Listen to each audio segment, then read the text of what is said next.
มีอยู่บอกหนึ่งมีก้นย้อนก้อนหนึ่งมาย้อนกูวันย้อนมาไลเขากอไลเก็บตั้งกินไว้ต่างกินกลางในเฮ็ดนั้นมาหลายปีไว้การตั้งกินของเขาเตมีข้าวสารอันเอกก้นย้อนอ่ำป่องใจว่าเป็นสังเป็นเจ้งไหนเขาไลเด็ดดัดสินใจหาลองตั้งมีอยู่ขึ้นวันหนึ่งเขาเปียบอยู่ที่ผาเฮิรนแลด้วยกว่าที่เก็บตั้งกินและหันหนูตัวใหญ่มาลักกินตั้งกินของเขาเจอลำเต้จ่องห้องเสียนกว่าตีมือว่าเฮิรนก้นมีตั้งนำเป็นสังมั่งอ่ำกว่ากินเป็นสังมาลักตั้งกินอันเก่าความมาจ้อมเลยลองอยากเผิกเจ้าหนูเลยลาดว่ากำจะตาเจ้ามีข้าวสารได้8 ตอนกล้วยอ่ำว่าเจ้าตีกว่าย้อนป้อจอดอ่ำจางมีข้าวสารเต็มยองไล่ก้นย้อนไล่ถามเจ้าหนูว่าเป็นสังเป็นนันดาเจ้าหนูตอบว่าเก่าอ่ำหู้ป้อไม่ใครหู้เจ้าก็ตีไล่กวาดถามกะดีพระเป็นเจ้าก้นย้อนไล่แดดสินใจออกข้าวตั้งกว่าตีตะวันตกกุนตาดีกว่าถามกะดีพระเป็นเจ้าว่าเป็นสังถึงมีกรรมจัดดามือไหนเย้าก็ออกข้าวตั้งกว่าวันหนึ่งไล่คืออ่อนหนาไล่ลือเฮ่ออยู่ไล่หันเมียนเฮือนหลังหนึ่งจองไล่เนียดกว่าต่อยพักดูไหว้เสนั่นก็มีปอเจ้าเฮือนไปออกมาถามว่ามีลองตั้งสังลาและก้นย้อนไล่หมอกว่าเกาคาต้องไม่นาเกาคาย้อนกินตั้งกินอีกหนึ่งจ่องตีไล่เย้าเจ้าสัตเทเจ้าเฮิรนไล่ไปออกมาหันไล่ถามก้นย้อนว่าคำตันในเป็นสังเจ้าตึกออกเข้าตั้งอยู่และก้นย้อนไล่ไข่ลองกำจัดตาจัดปานตั้งมุดปันเจ้าสัตเทถ่อมและลาดว่าดีกว่าถามลองตั้งกติผ้าเป็นเจ้าและมือยินจึงนั้นเจ้าสัตเทก็ไล่หับตอนก้นย้อนเข้าเฮิรนปันเข้าน้ำตั้งกินและปันเงินแทงก่อนหนึ่งปันก้นย้อนไหว้สีนั่นก็ลาดว่าลูกสาวเก่าข้าอายุมี16 ปีเย้ายังลาดความสั่งอ่ำไปไล่เก่ายอมน้อมให้เจ้าจอยถามปันลองตั้งกติพระเป็นเจ้าพ้องก้นย้อนมือไหลยินซึ่งนั้นก็วุ่นว่าหนังหือตีออกเข้าตั้งกว่าหาผ้าเป็นเจ้าอยู่ก็เอาตื้อตั้งอันในเสกว่าถามปันก็ไล่และก้นย้อนจ่องหับความเจ้าสัตเทว่าเกาคาเตถามปันและมันจ่องสิบออกเข้าตั้งกะคำโหยคำร้อยลูกหนึ่งเย้าลูกหนึ่งกว่าถึง100 แทงลูกหนึ่งก็เลยหันมีก้องหลังหนึ่งจ่องเข้ากว่าย้อนกินน้ำและในก้องนั้นมีเจ้าเท่าอยู่ป้าหนึ่งและยิบไม่เต้าแก้แขนเสด้วยเหมือนเตเท่าแห้งเต้และเจ้าเท่าจ่องไล่ปันเขากินน้ำและลาให้เขาลือเฮ่อกำหนึ่งเสและไล่ไปไล่ถามเขาว่าเจ้าตีกว่าแล้วก้นย้อนไล่ลาตีอันตีกว่าแลเจ้าเท่าเนี่ยที่มือก้นย้อนไว้แลลาดว่าเก่ายอมน้อมมือนำเย้าเจ้าตีไล่จอยถามป้าลองเก่าตีพระเป็นเจ้าอีกหนึ่งเก่าคาแก้งการมา5 ปากปีป้อจอมเปิงเก่าคาถูกหลีขึ้นเมืองผี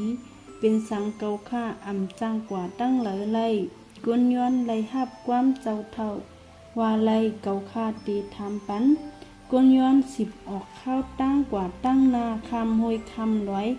และถึงตีแม่น้ำสายหนึ่งนั่งแม่น้ำนั่นอ่ำมีเฮ่อเสล้ำก้นย้อนไม่ใจแห้งเต้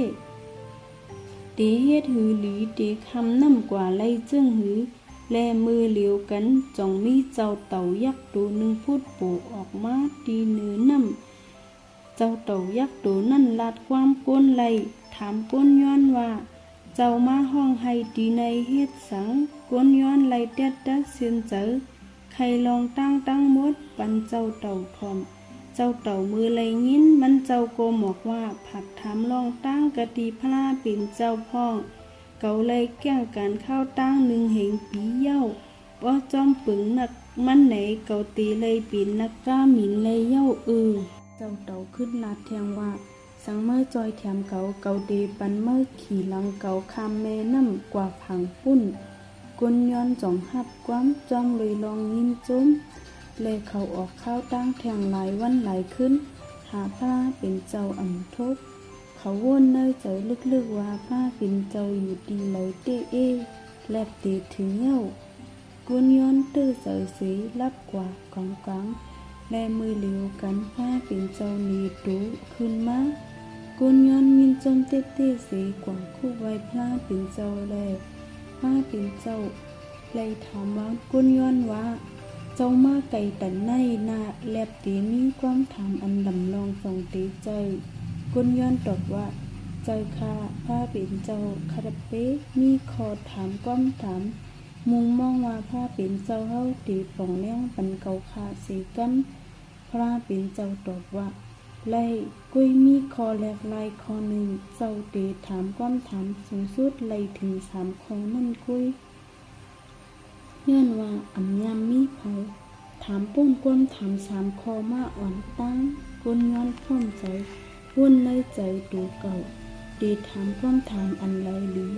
เจ้าเต่าแก้งการมา1 หิวปีอำใจลงนายถามเขาก็นาลีถามต้วยเจ้าเท่าแก้งการมา5 ปากปีเย้าก็หยับผึกเต้ความถามเขาก็นาลีถามด้วยลูกเฉาเจ้าสัตเทนาลีอีหลูเต้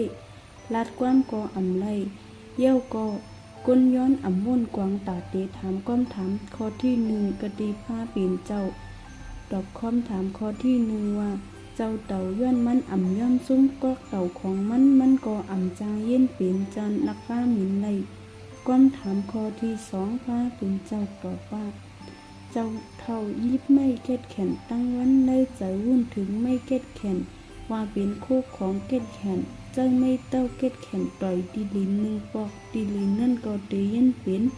สายน้ำเสาสังเจ้าเท่าเอาไม่เก็ดแขน8เขาเตขึ้นเมืองผีเลยเย้ากุนย้อนยินหูจงเต้ก็เลยถามความถามข้อที่3กะดีพระเป็นเจ้าพระเป็นเจ้าตอบว่า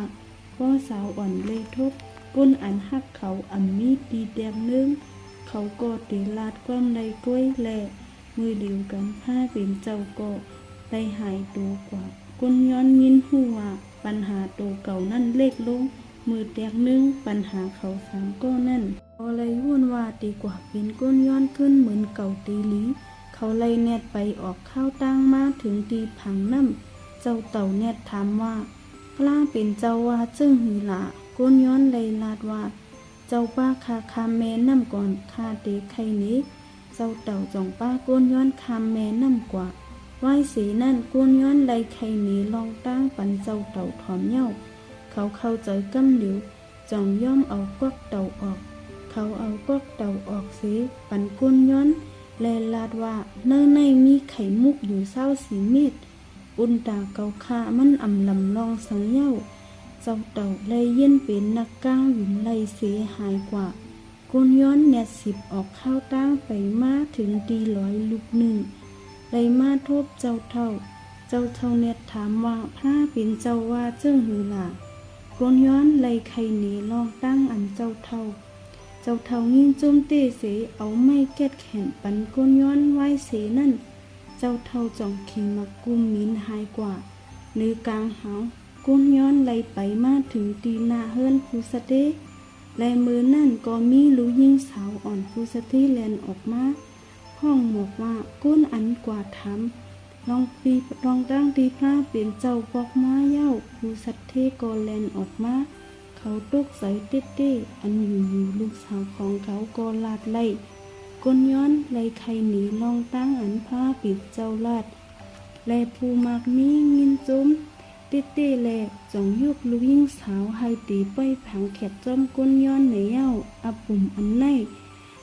สอนให้เฮาฮู้ว่าตั้งหักอันเหลอตีเฮาปันกว่าตั้งหักอันนั่นก็เตจางขึ้นว่าจูดูเฮาขึ้นตั้งซื้ออันเหลออันเฮาปันออกกว่าตั้งซื้ออันนั่นก็ตีขึ้นมาสังเฮาหันถึงเปิ้นก็ตึ้นเตมีเพื่อนหมอหันถึงเฮามาเหมือนกันย้อนให้พี่น้องเฮาเขากดไลค์กดซับสไครบ์ปันช่องทุกภาษีกัมเหมยสง